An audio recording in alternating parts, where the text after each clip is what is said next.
सेवितं कपितजम्बुफलचारुभक्षणम् उमासुतं शोकविनाशकारकं नमामि विघ्नेश्वरपादपङ्कजम्।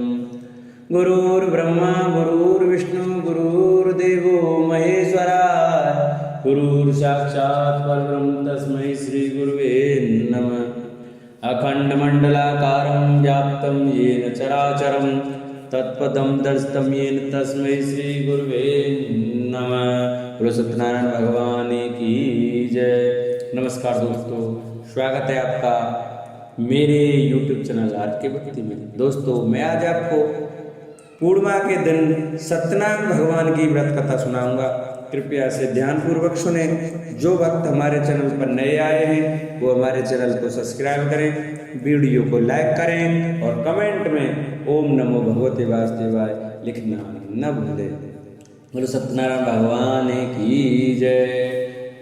पहला अध्याय श्री हरिनाम।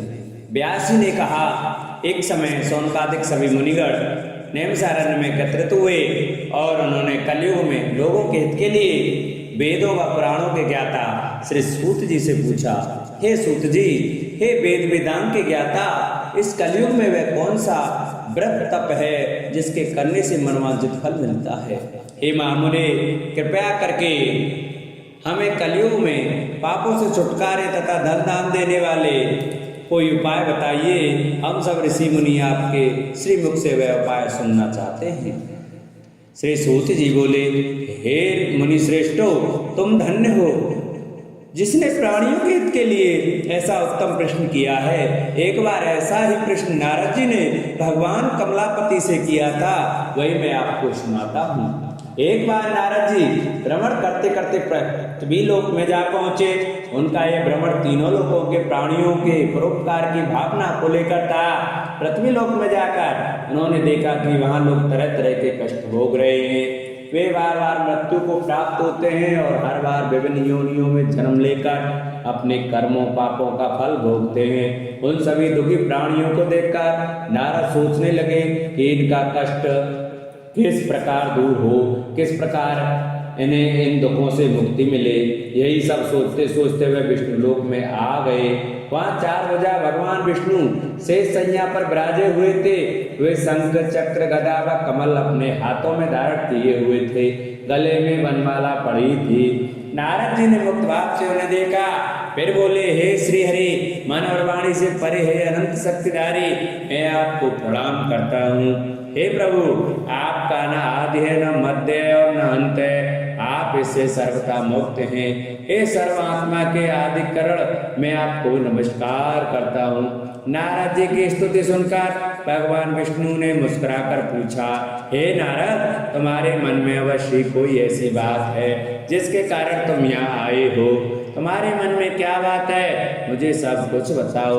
भगवान के ऐसे वचन सुनकर नारद जी ने कहा, प्रभु, मृत्यु लोक के सभी प्राणी अपने पाप कर्मों के कारण बार बार विभिन्न योनियों में जन्म लेकर कष्ट भोग रहे हैं। हे भगवान, यदि आप मुझ पर कृपा रखते हैं तो इन प्राणियों के दुख दूर करने का कोई सुगम एवं छोटा उपाय बताएं। भगवान श्री कृष्ण बोले, हे नारद, तुम हमेशा सबका हित चाहते हो, तुम साधु हो प्राणियों के कल्याण के लिए। यह तुमने बड़ा ही उत्तम प्रश्न किया है। मैं तुम्हें बताता हूँ कि किस व्रत को करने से व्यक्ति मोह से छूट जाता है। हे नारद, जो व्रत मैं तुम्हें बताने जा रहा हूँ वह स्वर्ग और मृत्यु लोक दोनों में दुर्लभ है, किंतु तुम्हारे स्नेह के कारण मैं तुम्हें इस व्रत का पूरा विधि विधान बताता हूँ। हे नारद, भगवान सत्यनारायण का विधि पूर्वक व्रत करने से तत्काल ही सुख प्राप्त होता है और अंत में प्राणी मोक्ष का अधिकारी हो जाता है। श्री विष्णु भगवान के मुख से ऐसे प्रीति युक्त वचन सुनकर नारद जी ने पूछा, प्रभु, इस व्रत के करने से क्या फल प्राप्त होता है, इसकी विधि और समय क्या है तथा इसे पहले किस किसने किया है, कृपा करके यह सभी विस्तार पूर्वक बताइए। श्री विष्णु भगवान ने कहा, हे नारद, यह व्रत दुख और सुख को दूर करने वाला है। इससे धन धान्य में वृद्धि होती है तथा सौभाग्य व संतान की प्राप्ति होती है। प्राणी को चारों दिशाओं में विजय श्री दिलाने वाले इस व्रत को व्यक्ति किसी भी दिन पूर्ण श्रद्धा व भक्ति से कर सकता है। सायंकाल धर्म में पूरी आस्था रखते हुए बंधु बांधवों सहित किसी ब्राह्मण के सहयोग से भगवान श्री सत्यनारायण जी का पूजन करना चाहिए। सवाया प्रसाद बनाना चाहिए। प्रसाद में केले का फल, घी, दूध व गेहूं का आटा लेना चाहिए। यदि गेहूं का आटा उपलब्ध ना हो तो चावल का आटा ले लें और उसमें शक्कर के स्थान पर गुड़ मिला लें। यह सब मिलाकर सवाया बना नैवेद्य भगवान को अर्पण करें। इसके बाद कथा सुनकर प्रसाद ग्रहण करना चाहिए तथा ब्राह्मणों को दक्षिणा देनी चाहिए। बंधु बांधवों सहित ब्राह्मणों को भोजन कराकर स्वयं भी भोजन करना चाहिए। प्रसाद आदि ग्रहण करने के बाद भजन कीर्तन करना चाहिए। फिर भगवान सत्यनारायण का स्मरण करते हुए सभी बंधु बांधवों अपने घरों को प्रस्थान करें। इस प्रकार जो भी भगवान श्री सत्यनारायण जी का व्रत पूजन करता है इसकी सभी मनोकामनाएं अवश्य ही पूरी होती हैं। इस कलयुग में दुख एवं दरिद्रता से छुटकारा पाने का इससे कोई छोटा उपाय नहीं है। इति श्री स्कंद पुराणे रेवा खंडे सत्यनारायण व्रत कथायां प्रथमोऽध्याय। श्री हरि नमः। बोलो सत्यनारायण भगवान की जय। श्रीमन्नारायण नारायण नारायण लक्ष्मी नारायण नारायण नारायण। द्वितीय अध्याय। श्री हरि नमः। सूत जी बोले, हे ऋषि मुनि, पहले इस व्रत को किस किसने किया अब मैं तुम्हें इस व्रत में बताता हूँ, सुनिए। बहुत ही रमणीय स्थल काशीपुरी में एक बड़ा ही निर्धन ब्राह्मण रहता था। वह भूख प्यास से दुखी यहाँ वहाँ भटक भिक्षा मांगकर अपना पेट भरता था। इस ब्राह्मण को दुखी देखकर ब्राह्मणों से प्यार करने वाले भगवान विष्णु बड़े व्यथित हुए। फिर एक दिन वे बूढ़े ब्राह्मण का वेश धारण कर पृथ्वी पर आकर उस ब्राह्मण से बोले, हे विप्र, तुम इतने दुखी होकर इस पृथ्वी पर क्यों भटक रहे हो? कृपया कर मुझको अपनी दाल बताओ। ब्राह्मण बोला, हे बंधु, मैं अत्यंत ही निर्धन और दुखी हूँ। क्या आप इस निर्धनता से मुक्त होने का कोई उपाय जानते हैं? यदि जानते हैं तो कृपया करके मुझको बताएं। मैं वह उपाय अवश्य करूँगा ताकि मुझे इस कष्टपूर्ण जीवन से मुक्ति मिले। बूढ़े ब्राह्मण ने कहा, सत्यनारायण स्वरूप भगवान विष्णु सबको मनचाहा फल देने वाले हैं। अतः हे विप्र, तुम उन्हीं का उत्तम व्रत व पूजन करो। भगवान सत्यनारायण का व्रत व पूजन करने से मनुष्य के सब दुख दूर हो जाते हैं। हे भगवान, गरीब ब्राह्मण ने कहा, कृपया मुझे उस व्रत का विधि विधान बताइए। आपके अनुसार मैं उत्तम फल प्रदान करने वाले इस व्रत को अवश्य करूंगा। बूढ़े ब्राह्मण वेशधारी भगवान विष्णु ने उसे सत्यदेव भगवान के व्रत पूजन का विधान बताया और अंतर्ध्यान हो गए। निर्धन ब्राह्मण ने मन ही मन में संकल्प लिया कि वह बूढ़े ब्राह्मण द्वारा बताया गया व्रत अवश्य करेंगे। इन्हीं विचारों के कारण उसे रात भर नींद नहीं आई। दूसरे दिन वह संकल्प के साथ भिक्षाटन के लिए निकला कि आज जो कुछ भी भिक्षा में मिलेगा उससे मैं सत्यनारायण जी का व्रत पूजन करूंगा। उस दिन उसे भिक्षा में काफी द्रव्य प्राप्त हुआ। उसी से ब्राह्मण ने अपने बंधु बांधवों सहित श्री सत्यनारायण भगवान का व्रत किया। व्रत के प्रभाव और भगवान सत्यदेव की कृपा से वह संपत्तिवान हो गया। तब से उस ब्राह्मण ने प्रतिमा व्रत रखना आरंभ कर दिया और अंत में सब पापों से मुक्त मोक्ष को प्राप्त हुआ। हे विप्रो, इस प्रकार पृथ्वी पर जो कोई भी श्रद्धा पूर्वक इस व्रत को करेगा उसके सभी दुख दूर होंगे। श्रीमन नारायण जी ने यही वचन नारद जी से कहे थे। अब आप लोग बताइए कि और क्या जानने की इच्छा है? अब ऋषिगणों ने पूछा, हे सूत जी, अब यह बताइए कि आगे चलकर ब्राह्मण के बाद किसने इस व्रत को किया, यह जानने की हमारी प्रबल इच्छा है। सूत जी बोले, उस ब्राह्मण से सुनकर आगे यह व्रत किन किन लोगों ने किया यह भी ध्यान पूर्वक सुनो। वह ब्राह्मण धन दान से भरपूर होकर एक बार व्रत कर रहा था कि एक लकड़हारा वहां आया। लकड़ी का बोझ बाहर रखकर वह प्यास बुझाने के उद्देश्य से ब्राह्मण के घर में गया। वहां उसने ब्राह्मण को देखा जो अपने बंधु बांधवों से भगवान श्री सत्यनारायण का व्रत और पूजन कर रहा है। वह सब देख लकड़हारे को बड़ी उत्सुकता हुई। उसने ब्राह्मण को प्रणाम करके पूछा, हे प्रभु, हे ब्राह्मण देव, आप ये किसका पूजन कर रहे हैं और इस पूजन का क्या फल मिलता है? कृपया कर विस्तार पूर्वक मुझे बताइए। ब्राह्मण बोला, हे भाई लकड़हारे, ये हम भगवान सत्यनारायण का व्रत और पूजन कर रहे हैं। सत्यदेव भगवान का यह व्रत सभी मनोरथों को सिद्ध करने वाला और सुख फलदायी है। उन्हीं की कृपा से मेरे घर यह सब संतान और सुख वैभव है। यह जानकर लकड़हारा बहुत प्रसन्न हुआ। वह प्रसाद ग्रहण करके तथा जल पीकर बाहर आया और अपना गट्ठर उठाकर लकड़ी बेचने के लिए शहर को चल दिया। रास्ते में चलते चलते उसने सोचा कि आज ये लकड़ियां बेचकर जो भी धन प्राप्त होगा उससे मैं भी भगवान सत्यनारायण का व्रत और पूजन करूंगा।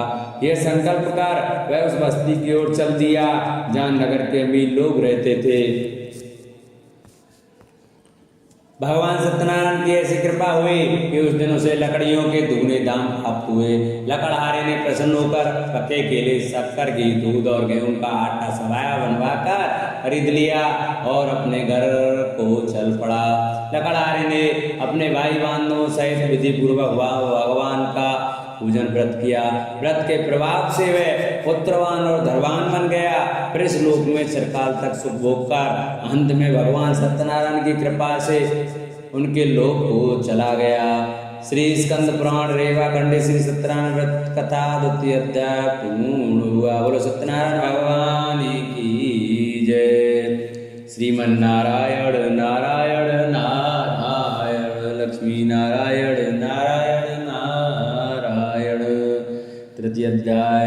श्री सूत जी बोले, हे मुनियो, अब मैं इससे आगे की कथा सुनाता हूँ, ध्यान पूर्वक सुनो। पूर्व काल में उल्कामुख नाम का एक बुद्धिमान राजा था। वह बड़ा ही जितेंद्रिय एवं सत्यवादी था। वह नित्य प्रति मंदिर आदि में जाकर ब्राह्मणों को दान दक्षिणा देकर प्रसन्न रखता था। उसकी रानी बड़ी पतिव्रता और सुमुखी थी। एक बार वे राजा रानी भद्रशिला नदी के तट पर भगवान सत्यनारायण का व्रत कर रहे थे। उसी समय साधु नामक एक वैश्य धनदान से भरी अपनी नौका लेकर वहां पहुंचा। साधु वैश्य ने नाव को किनारे पर लगाकर व्रत पूजन में व्यस्त राजा रानी को देखा। फिर उनके निकट जाकर विनय पूर्वक राजा से बोला, हे राजन, आप इतने भक्तिभाव से किस देवता का पूजन कर रहे हैं? कृपया कर यह सब वृतांत मुझे भी बताइए। राजा उनकी विनय सुनकर बोला, हे वैश्य, हम अपने बंधु बांधवों सहित विष्णु भगवान जैसे तेजस्वी भगवान श्री सत्यनारायण जी का व्रत और पूजन कर रहे हैं। यह सब हम पुत्र आदि की प्राप्ति के लिए कर रहे हैं। राजा की बात सुनकर साधु बोला, महाराज, आप कृपा करके मुझे इस व्रत के संबंध में सारा विधान बताएं ताकि मैं भी यह व्रत करूं। मेरे भी कोई संतान नहीं है। क्या इस व्रत के प्रभाव से मेरी संतान हो जाएगी? अवश्य होगी। वैश्य भगवान सत्यदेव किसी को कभी निराश नहीं करते। यह कहकर राजा ने उसे व्रत से संबंधित पूरा विधि विधान बता दिया। सब कुछ जान लेने के बाद वैश्य खुशी खुशी अपने घर चल दिया। घर पहुंचकर उसने अपनी पत्नी लीलावती को सब कुछ बताया। फिर बोला, यदि हमारे घर संतान हुई तो हम भी सत्यनारायण भगवान का व्रत करेंगे। उसकी पत्नी यह सुनकर बहुत प्रसन्न हुई। इस प्रकार दिन गुजरने लगे और कुछ समय बाद लीलावती गर्भवती हो गई। 10वें माह में उसने एक कन्या को जन्म दिया। यह कन्या चंद्रकला की भांति दिनों दिन बढ़ने लगी। इस कन्या का नाम कलावती रखा गया। एक दिन लीलावती ने अपने पति से कहा, स्वामी, आपने कहा था कि जब हमारे संतान उत्पन्न हो जाएगी तब आप भगवान सत्यनारायण का व्रत व पूजन करेंगे। अब आप अपने संकल्प के अनुसार यह कार्य क्यों नहीं करते? साधु बोला, प्रिय, हम कन्या के विवाह के समय यह व्रत कर लेंगे। इसके बाद वैश्य उन्हें अपने काम से दूसरे नगर को चला गया। इधर कन्या भगवान सत्यनारायण की कृपा से तेजी से बढ़ रही थी। एक दिन वैश्य ने अपनी पुत्री को सहेलियों के साथ विचरण करते देखा तो उसे स्तुति आई कि कन्या सयानी हो गई है और अब इसका विवाह कर देना चाहिए। अतः पत्नी से विचार विमर्श करके उसने शीघ्र ही कन्या के योग्य वर तलाशने के लिए अपने दूतों को भेज दिया। वैश्य की आज्ञा पाकर दूत सर्वप्रथम सुसंपन्न कांचन नगर को चल दिए। कुछ दिनों के बाद वे वहां से एक बड़े ही गुणवान और सुंदर वैश्य पुत्र को अपने साथ ले आए। साधु वैश्य ने अपने बंधु बांधवों सहित उसे देखा और वार्तालाप करके संतुष्ट हो गया। फिर कुछ दिन के बाद उसने विधि पूर्वक अपनी कन्या का विवाह उसके साथ कर दिया। लेकिन दुर्भाग्यवश उस समय भी वह भगवान श्री सत्यनारायण जी का व्रत और पूजन करना भूल गया। परिणाम स्वरूप श्री सत्यनारायण भगवान रुष्ट हो गए। इस प्रकार कुछ समय बीत गया। अब वैश्य ने सोचा कि व्यापार के लिए चलना चाहिए। अपने कार्य के प्रति वह सदा ही सचेत रहता था, अतः अपने जमाता को लेकर वह व्यापार के लिए चल दिया। इस बार वह समुद्र के समीप रत्नसार नामक सुंदर और संपन्न नगर गया। वहां जाकर वह अपने जमाता के साथ व्यापार में व्यस्त हो गया। इस सुंदर और संपन्न नगर में राजा चंद्रकेतु का राज्य था। उस समय अपनी प्रतिज्ञा से भ्रष्ट हुए वैश्य को भगवान सत्यनारायण ने शाप दे दिया, हे वैश्य, तू घोर कष्ट को प्राप्त होगा। एक दिन राजा की संपत्ति चुराकर एक चोर वहां गया जहां वैश्य साधु और उसका जमाता ठहरे हुए थे। उसके पीछे राजा के सिपाही लगे थे, अतः डर के मारे उसने राजा का चुराया हुआ धन वहीं छोड़ दिया और आलोक हो गया। उसके पीछे पीछे आए सिपाहियों ने राजा का धन वहां पड़ा देखा तो चोरी के अपराध में दोनों वैश्यों को बंदी बना लिया गया। हर्षित होकर सिपाहियों ने जाकर राजा को बताया, महाराज, राजमहल में चोरी करने वाले 2 चोरों को हम पकड़ कर लाए, आप देखकर आज्ञा दें। राजा ने बिना कुछ देखे वाले विचार किए, आज्ञा दे कि इन दोनों को बंदी गृह में डाल दिया जाए। भगवान श्री सत्यनारायण जी की माया से किसी ने भी उनकी बात नहीं सुनी। राजा चंद्रकेतु की आज्ञा से उनका सारा धन भी छीन लिया गया। उधर भगवान के शाप के कारण वैश्य की पत्नी भी बहुत दुखी हो गई। उसके घर की सारी संपत्ति चोर चुरा ले गए। वह शरीर से रुग्ण होकर चिंतित अवस्था में अन्न के लिए घर भटकने लगी। पहनने ओढ़ने की क्या कहें, घर में खाने को अन्न का दाना तक नहीं रहा। ऐसा ही हाल उसकी पुत्री कलावती का भी था। एक दिन भूखी प्यासी कलावती एक ब्राह्मण के यहाँ गई, जहाँ उसने भगवान सत्यनारायण जी का व्रत व पूजन होते देखा। उसने वहां बैठकर बड़ी श्रद्धा से कथा सुनी और प्रसाद लेकर रात को अपने घर लौटी। घर आने पर उसकी माँ ने पूछा, बेटी, इतनी रात गए तक तू कहाँ थी, तथा तेरे मन में क्या है? कलावती ने माँ को बताया, मैंने एक ब्राह्मण के घर पर सभी मनोकामनाओं को पूर्ण करने वाले भगवान सत्यनारायण का व्रत होते देखा है। मैं भी वहीं थी और श्रद्धा पूर्वक कथा श्रवण कर रही थी। कन्या की बात सुनकर वैश्य की पत्नी को तत्काल स्मरण आया कि उसके पति ने व्रत करने का संकल्प लिया था, किंतु आज तक व्रत नहीं किया। उसने सोचा कि संभव है इसलिए हम पर यह कष्ट आ गया हो। यह सोचकर उसने तत्काल निर्णय लिया कि अपनी पुत्री के साथ वह भी इस व्रत को करेगी। दूसरे ही दिन लीलावती ने अपने बंधु बांधवों के साथ व्रत किया और भगवान सत्यदेव से प्रार्थना की कि उसके पति व जमाता शीघ्र लौट आए और प्रभु सत्यनारायण उसके अपराध को क्षमा करें। लीलावती द्वारा किए गए व्रत और उसकी प्रार्थना को सुनकर भगवान सत्यदेव प्रसन्न हो गए। उसी रात उन्होंने स्वप्न में राजा चंद्रकेतु को दर्शन देकर आज्ञा दी कि हे राजा, सवेरा होते हुए उन दोनों वैश्यों को मुक्त कर दें तथा उनका छीना हुआ धन भी लौटा दें। यदि ऐसा नहीं करेगा तो मैं धन और पुत्रों से तेरा राज्य का नाश कर दूंगा। इतना कहकर भगवान अंतर्ध्यान हो गए। सुबह राजा की आंख खुली तो उसने सभी सभासदों को अपने स्वप्न के विषय में बताया।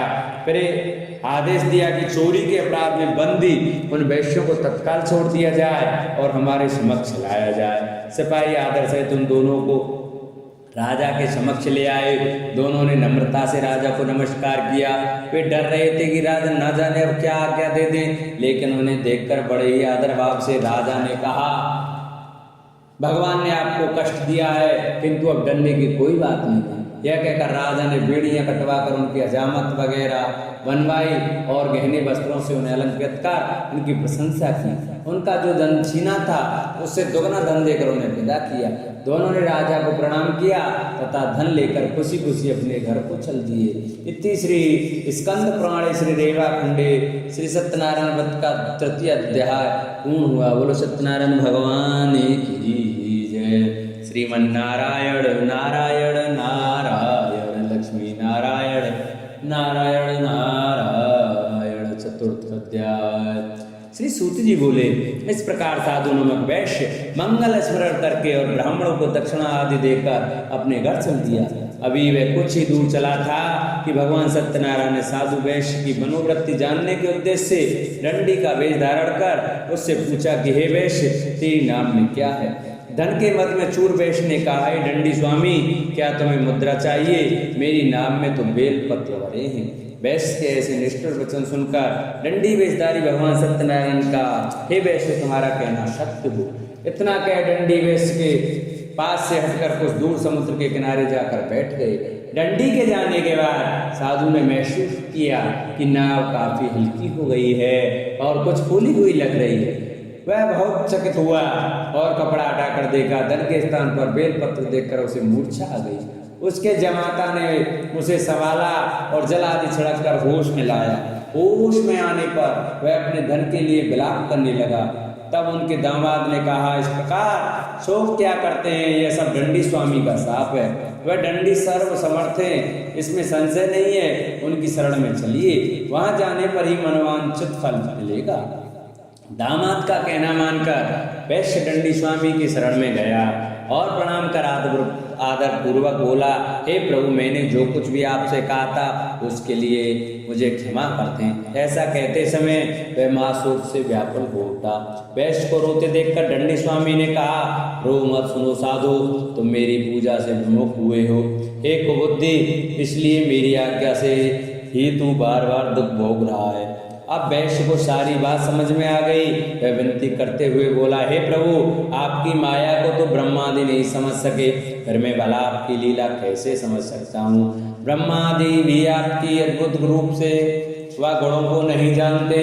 हे प्रभु, मुझ पर प्रसन्न हो। मैं माया से भ्रमित मूढ़ बुद्धि आपको कैसे पहचान सकता हूँ? मैं अपनी सामर्थ्य अनुसार आपकी पूजा करूंगा, कृपया प्रसन्न हो।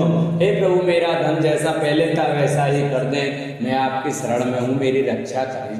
वैश्य के ऐसे भक्ति युक्त वचनों को सुनकर भगवान सत्यनारायण प्रसन्न हुए और वैश्य को मन चाहा वर देकर अंतर्ध्यान हो गए। तब वैश्य अपनी नाव पर आया तो उसने उसे धन से भरी पाया। वह बोला, भगवान सत्यदेव की कृपा से मेरी मनोकामना पूर्ण हुई है। फिर उसने अपने जमात और साथियों से भगवान सत्यनारायण की पूजा की। भगवान सत्यदेव की कृपा पाकर साधु बहुत प्रसन्न हुआ। फिर नाथ द्वारा अपने देश को चल दिया। अपने नगर के तट पर पहुंचकर उसने एक दूत को अपने घर भेजा। दूत ने साधु वैश्य के घर जाकर बताया कि आपके पति व जमाता सकुशल लौट आए हैं। यह जानकर वैश्य की पत्नी लीलावती अति प्रसन्न हुई। उस समय वे अपनी पुत्री के साथ भगवान सत्यनारायण की कथा व पूजन कर रहे थे। कथा समाप्त कर उसने प्रसाद ग्रहण किया और अपनी पुत्री से बोली, बेटी, मैं जाकर तेरे पिता को देखती हूँ, तू प्रसाद आदि ग्रहण करके आ जाना। कहकर वह चली गई। कन्या ने काम समाप्त किया और बिना प्रसाद व चरणामृत ग्रहण किए वह भी अपने पति से मिलने को चल दी। प्रसाद ग्रहण न करके वह पति के पास पहुंची। इस प्रकार प्रसाद का अपमान करते देख भगवान सत्यदेव रुष्ट हो गए। उन्होंने उसके पति तथा धन से भरी नाव को जल में डुबो दिया।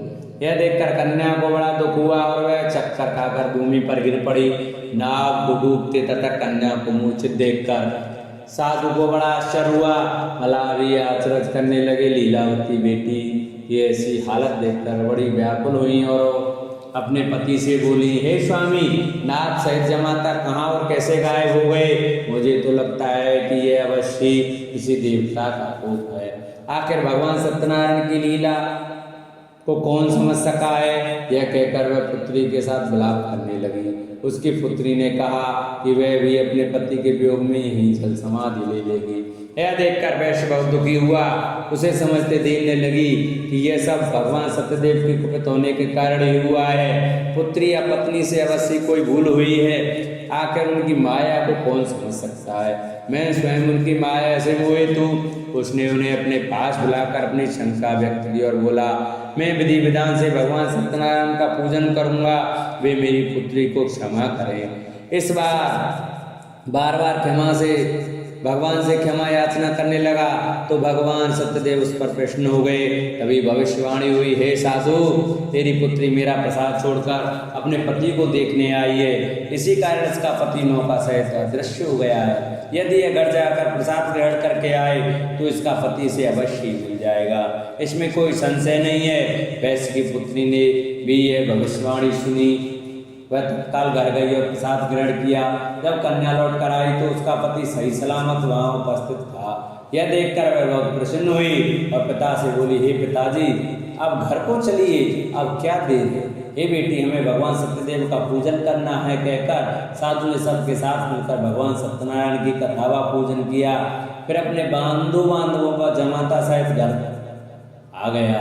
उस दिन के बाद वे प्रत्येक पूर्णिमा संक्रांति को भगवान सत्यनारायण का पूजन करते हुए अनेक सुख भोगता हुआ अंत में भगवान सत्यनारायण के वैकुंठ लोक को चला गया, जो देवताओं के लिए भी दुर्लभ है तथा जहाँ सत्य रज तम तीनों गुण अप्रभावी रहते हैं। श्री स्कंद पुराण के रेवा खंडे की सत्यनारायण भगवान का चतुर्थ अध्याय पूर्ण हुआ। बोलो सत्यनारायण भगवान की जय।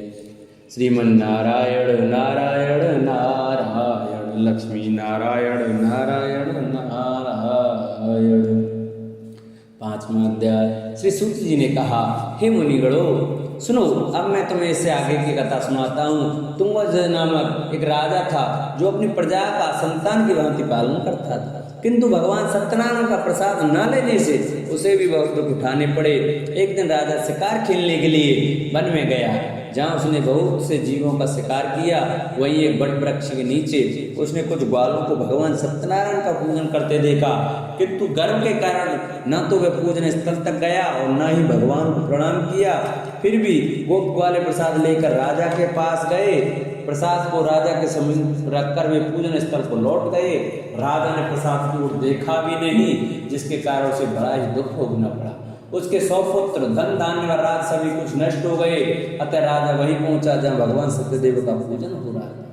वहां जाकर राजा ने ग्वाल बालों के संग भगवान सत्यनारायण का पूजन किया और क्षमा याचना की। इससे भगवान सत्यनारायण प्रसन्न हुए। उनकी कृपा से उसे पुत्र आदि सब कुछ पुनः प्राप्त हो गया।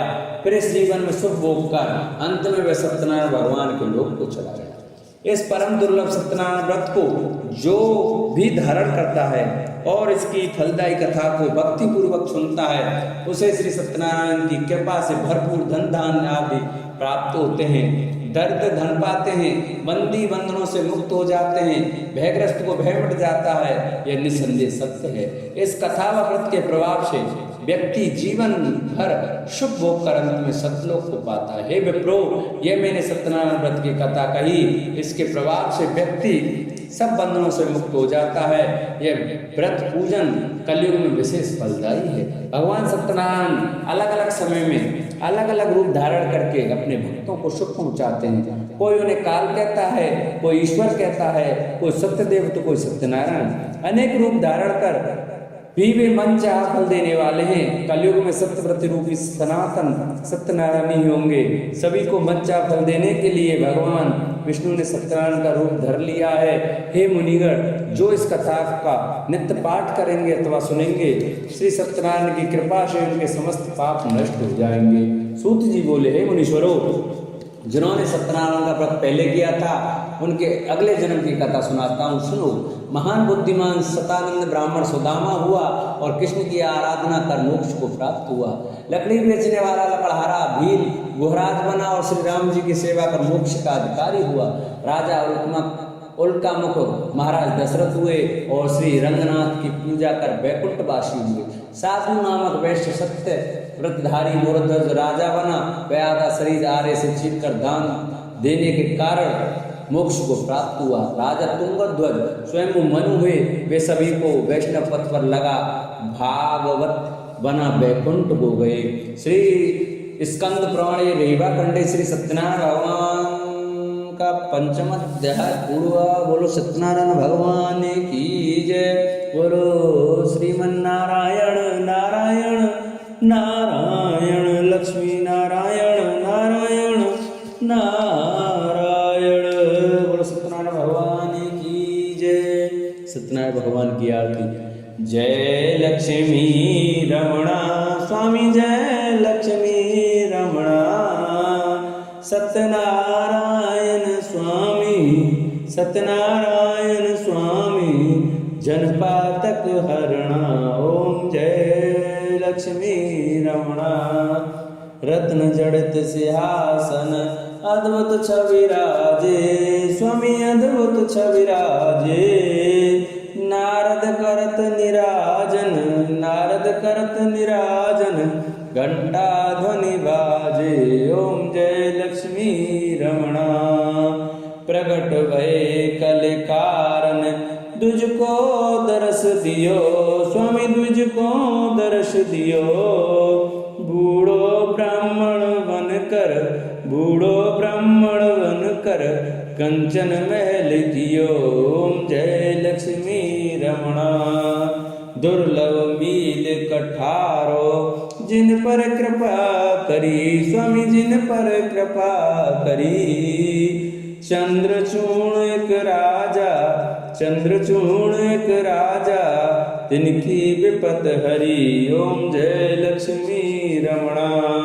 वैश्य मनोरथ पायो, श्रद्धा तज दीनी स्वामी श्रद्धा तज दीनी। सोफल भोग्यो प्रभु जी, सोफल भोग्यो प्रभु जी, फिर स्तुति कीनी। ओम जय लक्ष्मी रमणा। भाव भक्ति के कारण छिन छिन रूप धर्यो स्वामी छिन छिन रूप धर्यो। श्रद्धा धारण कीनी, श्रद्धा धारण कीनी, तिनको कारज सर्यो। ओम जय लक्ष्मी रमणा। ग्वाल वाल संग राजा, वन में भक्ति करी स्वामी वन में भक्ति करी। मनवांचित फल दीनो, मनवांचित फल दीनो, दीन दयालु हरि। ओम जय लक्ष्मी रमणा। चढ़त प्रसाद सवायो, कदली फल सेवा स्वामी कदली फल सेवा। धूप दीप तुलसी से, धूप दीप तुलसी से, राजी सतदेवा। ओम जय लक्ष्मी रमणा। सत्यनारायण जी की आरती जो कोई नर गावे स्वामी प्रेम सहित गावे। रिद्धि सिद्धि सुख संपत्ति, रिद्धि सिद्धि सुख संपत्ति, सहज रूप पावे। ओम जय लक्ष्मी रमणा। बोलो सत्यनारायण भगवान की जय, बोलो विष्णु भगवान की जय। जिन भक्तों को हमारी कथा अच्छी लगी हो वो हमारी कथा को ज़्यादा से ज़्यादा शेयर करें। जो भक्त हमारे चैनल पर नए आए हैं वो हमारे चैनल को सब्सक्राइब करें, वीडियो को लाइक करें और कमेंट में ओम नमो भगवते वासुदेवाय, ओम सत्यनारायण भगवान की जय लिखना न भूलें। बोलो सत्यनारायण भगवान की जय। गणेश कथा के अनुसार एक बार देवता कई विपदाओं से घिरे थे, तब वह मदद मांगने भगवान शिव के पास आए। उस समय शिव के पास कार्तिकेय तथा गणेश जी बैठे थे। देवताओं की बात सुनकर शिव जी ने कार्तिकेय व गणेश से पूछा कि तुम में से कौन देवताओं के कष्टों का निवारण कर सकता है। तब कार्तिकेय व गणेश जी दोनों ने ही स्वयं को इस कार्य के लिए सक्षम बताया।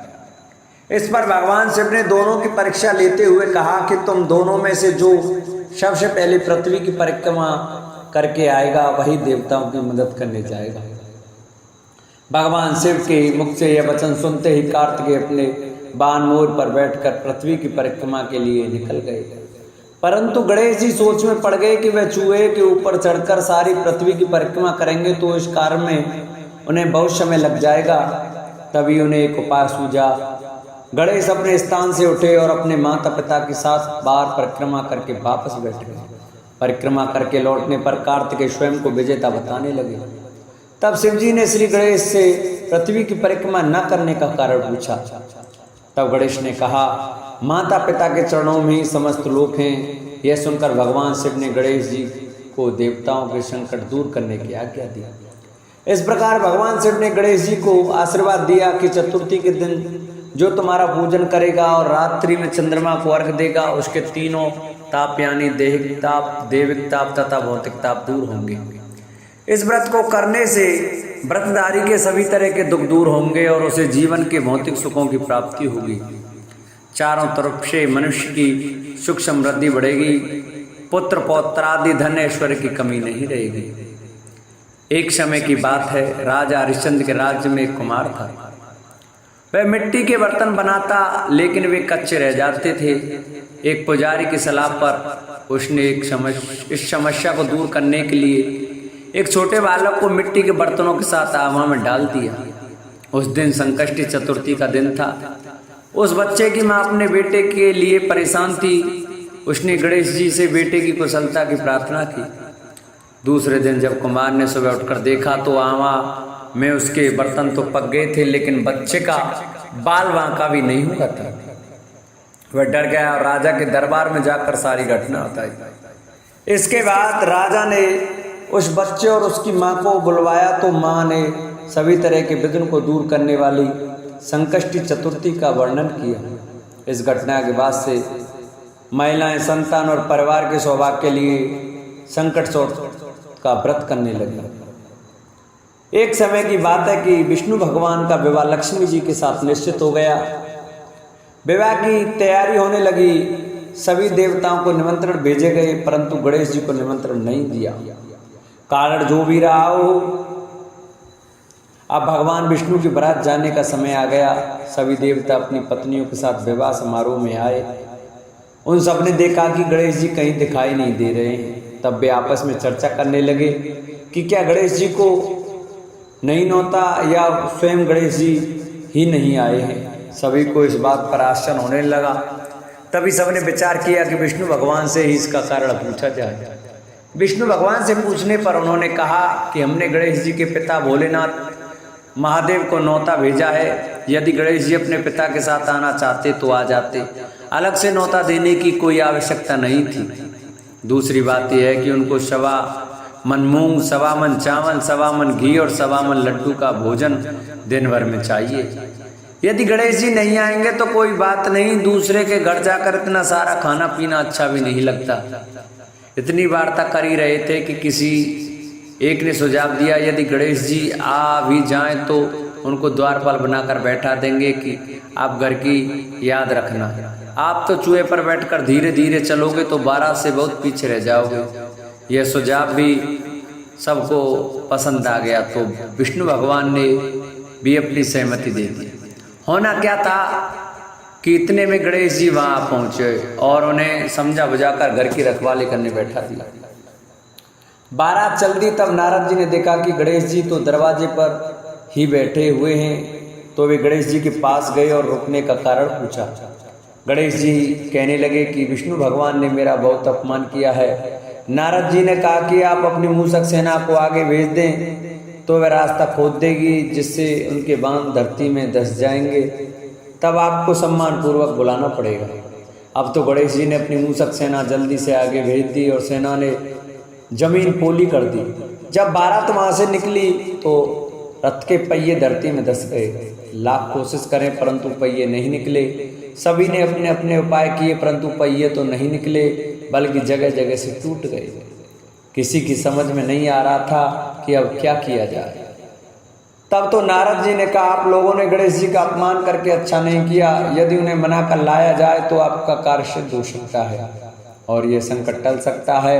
शंकर भगवान ने अपने दूत नंदी को भेजा और वे गणेश जी को लेकर आए। गणेश जी का आदर सम्मान के साथ पूजन किया। तब कहीं रथ के पहिए निकले।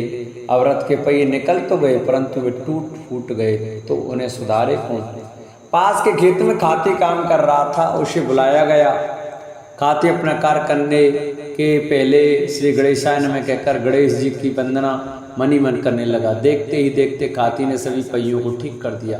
तब खाती कहने लगा कि हे देवताओं, आपने सर्वप्रथम गणेश जी को नहीं मनाया होगा और ना ही उनकी पूजा की होगी, इसलिए तो आपके साथ ये संकट आया है। हम तो मूर्ख अज्ञानी हैं, फिर भी पहले गणेश को पूजते हैं, उनका ध्यान करते हैं। आप लोग तो देवतागण हैं, फिर भी आप गणेश जी को कैसे भूल गए। अब आप लोग भगवान श्री गणेश जी की जय बोलकर जाएं तो आपके सब काम बन जाएंगे और कोई संकट भी नहीं आएगा। ऐसा कहते हुए बारात वहां से चल दी और विष्णु भगवान का लक्ष्मी जी के साथ विवाह संपन्न करा के सभी सकुशल घर लौट आए। हे गणेश जी महाराज, आपने विष्णु को जो कार्य सवार्यो ऐसा कार्य सबको सिद्ध कर दो। बोलो गजानन भगवान की जय। कथा के अनुसार एक बार भगवान शिव तथा माता पार्वती नदी के किनारे बैठे थे। वह माता पार्वती ने भगवान शिव से समय व्यतीत करने के लिए चौपड़ खेलने को कहा। शिव चौपड़ खेलने के लिए तैयार हो गए, परंतु इस खेल में हार जीत का फैसला कौन करेगा, यह प्रश्न उनकी समझ मैं उठा तो वह भगवान शिव ने कुछ दिन के एकत्रित कर उसका एक पुतला बनाकर उसकी प्राण प्रतिष्ठा कर दी और पुतले से कहा, बेटा हम चौपड़ खेलना चाहते हैं, परंतु हमारी हार जीत का फैसला करने वाला कोई नहीं है, इसलिए तुम बताना कि हम दोनों में से कौन हारा और कौन जीता। उसके बाद भगवान शिव और माता पार्वती का चौपड़ खेल शुरू हो गया। यह खेल 3 बार खेला गया और संयोग से तीनों बार माता पार्वती ही जीत गई। खेल समाप्त होने के बाद बालक से हार जीत का फैसला करने के लिए कहा गया तो उस बालक ने महादेव जी को विजयी बताया। यह सुनकर माता पार्वती क्रोधित हो गई और क्रोध में उन्होंने बालक को लंगड़ा होने, कीचड़ में पड़े रहने का शाप दे दिया। बालक ने माता पार्वती से माफी मांगी और कहा कि यह मुझसे अज्ञानतावश ऐसा हुआ है, मैंने किसी द्वेष भाव से ऐसा नहीं किया। बालक द्वारा क्षमा मांगने पर माता ने कहा, यहाँ गणेश पूजन के लिए नाग कन्या आएंगी, उनके कहे अनुसार तुम गणेश व्रत करो, ऐसा करने से तुम मुझे प्राप्त करोगे। यह कहकर माता पार्वती शिव के साथ कैलाश पर्वत पर चली गई। 1 वर्ष के बाद उस स्थान पर नाग कन्याएं आईं। तब नाग कन्याओं से श्री गणेश के व्रत की विधि मालूम करने पर उस बालक ने 21 दिन लगातार गणेश जी का व्रत किया। उसकी श्रद्धा से गणेश जी प्रसन्न हुए। उन्होंने बालक को मनवांछित फल मांगने के लिए कहा। उस बालक ने कहा, हे विनायक, मुझ में इतनी शक्ति दीजिए कि मैं अपने पैरों से चलकर अपने माता पिता के साथ कैलाश पर्वत पर पहुंच सकूं और वे यह देख प्रसन्न हो। तब बालक को वरदान देकर श्री गणेश अंतर्ध्यान हो गए। इसके बाद वह बालक कैलाश पर्वत पर पहुंच गया और कैलाश पर्वत पर पहुंचने की अपनी कथा उसने भगवान शिव को सुनाई।